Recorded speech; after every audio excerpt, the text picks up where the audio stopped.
Good morning. Here I am doing hypothetical study for agency growth, and my goal settings are how to grow an agency. So here I have taken few examples which I came across social media channel, and the first one is Edimize, second one is Finet, then next example is Growth Hacker, and we have Precoyo and Railcon as our fourth and fifth example. These are the digital marketing and influencer marketing companies example that I am taking here. We will be discussing the first segment we have, which relies on very aggressive growth. Here I can see Growth Hacker, which is a blend of both modern and traditional marketing. And next we have very corporate style classic example of Precoyo, and below that Railcon. And also you can see the clienteles which are mostly private corporations. According to me, these agencies relies on business development executive model, and they have dedicated team for their clients and expansion, and they also rely on SEO and GMP listings as well as SERP pages searches, which are very organic way to get the business. So let's jump to our next segment. Here clients are coming from which route? That's a question I'm asking myself. Most of the clients seem to be from startups having average age of 20 to 35 years.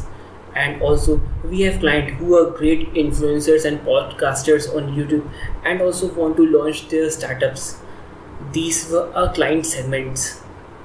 Next question is why clients are landing up? Because they are solving their expansion and conversion problems in their businesses. They also have very good social proof from great YouTubers and podcasters in their niche, especially finance sector niche. As you can see, they give finance related information to general public or mass public and are very well known faces. So let's discuss further points regarding how clients are reaching them. Clients may also be reaching through content marketing channels where they are creating lot of valuable content for free of cost and grabbing attention of all the blooming influencers.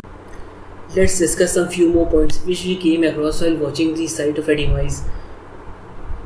And you can see the USPs or achievements and services are nicely highlighted on the web page due to optimization of the landing page, how much conversions they have achieved. Let's jump to the landing page. They have created very smooth and clutter-free landing page, and the courses description are very clearly mentioned to the audience.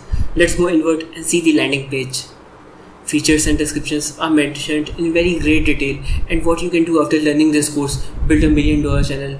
The USP is very clearly mentioned, who can join the course and the instructor name, which is the main highlight or feature of this course. That is also very clearly mentioned to the audience. And finally, the price tag of the course. So everything is very clearly mentioned and nicely mentioned, and audience can have buyer can have a very smooth buying experience. So USPs are very clearly highlighted here. So we have seen the architecture and how clients might be actually landing up to the agency page. Let's do the gap analysis and see what we can learn from our competing websites and improve upon. So as per our mood board research on websites, we came across few steps which we can take to improve and expand our organizations. Like here in Edimize, they have mentioned the case studies with the social proof, like X amount of traffic, X amount of conversions and download. Same with Finet Media, they can also include such information on their websites to improve the conversion rate. Secondly, they can also partner with educational websites to launch short informational courses. For example, here Conquer World and Edimize have collaborated together to launch a course. Here you can see the two courses. Company which is already a client, they have partnered with to launch a course here. And what will happen because of this? Because of this, your reach will be double or triple organically. Why? Because there will be an audience overlap here. Many audience in form of client might be reaching to you through that courses, right? So that will be additional business revenue for the company. Third point which I noticed is creating a GMP page to get organic results in local level as well as state or national level. So these are the three major points that I noticed on researching our competitors and other media agencies. Let's jump to the Edimize. Edimize expansion. Now how Edimize can expand their footprints further. Here I have given one very simple example. I have seen Edimize working on multiple niches in the edutainment sector, And gaming is also a very big market which will just explode in the future. So what they can do is collaborate with gamers, especially who faced very much challenges in their early days. One example I know of is Game of Lead, and can do podcast to connect further, and both together can do influencer as well as paid marketing for very big companies who are into game development. Here is one example, Loco. Let's quickly discuss few more improvements which can be done.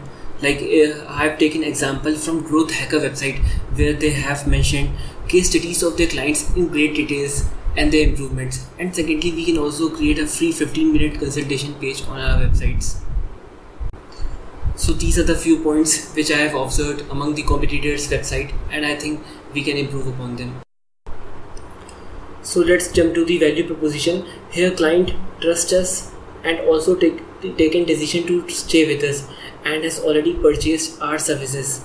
Then what we can do is we can little bit optimize the services for the client, so he can refer us to other client just via the word of mouth, right?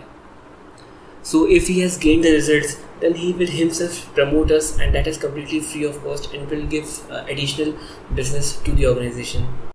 So let's jump to the last section, channels. GTM. GTM means go to market. Here again I will take an example of Edimize. As I've seen in Edimize profile, they don't have Twitter handle, right? So here one thing, they have handles on YouTube and Instagram but not on Twitter, and we know that topics related to finance are very much prevalent on Twitter. So they're missing large clientele related to finance market because they will be on Twitter. So if they can improve their Twitter handle, they can get more clients or more business from Twitter as well.